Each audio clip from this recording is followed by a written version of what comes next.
大家好，歡迎嚟到小兔故事屋 Little Story House。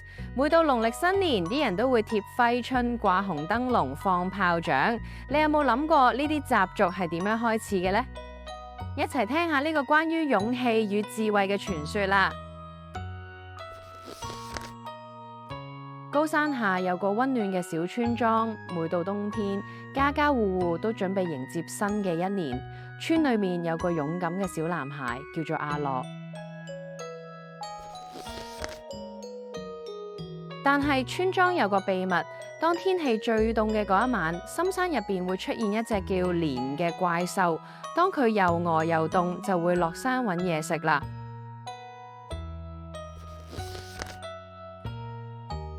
村民都好驚蓮獸，所以每年呢個時候都會匿埋。阿樂唔明白，問李婆婆：我哋點解要匿埋啊？李婆婆嘆氣話：蓮獸會整爛我哋嘅屋。不過我聽講佢好似驚3樣嘢。第一咧係紅色嘅嘢，第二係火光，最後咧仲有響亮嘅聲音。阿樂聽完眼睛一亮，佢睇見咗門上邊嘅紅揮春、火爐裏邊嘅燭同埋屋檐下嘅大紅燈籠。佢諗到一個好主意。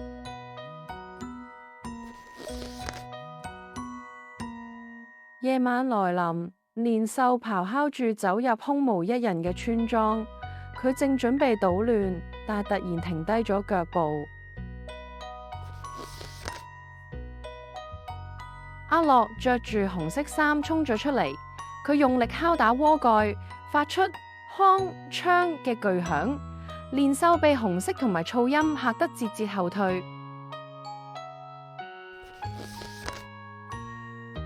呢個時候，李婆婆亦都走咗出嚟，佢將竹抌入去營火入邊，啪一聲巨響，火光四射，蓮獸嚇到全身打晒冷震。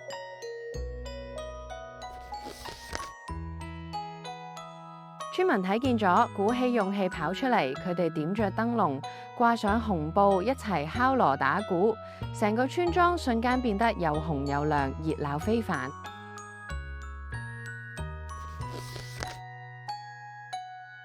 蓮獸冇見過呢一種景象，紅色、火光同巨響令佢頭暈，佢哀嚎一聲，匿返入去深山。從此過年嘅時候，啲人就會貼揮春、放炮仗、着紅色衫，慶祝新嘅一年。從嗰一年開始，村莊再冇俾蓮獸騷擾過。呢個就係過年嘅由來，希望你哋都可以好似阿樂一樣，用勇氣同智慧去面對新一年嘅挑戰。記得訂閱我哋嘅頻道，有新故事就唔會錯過。下次見，拜拜。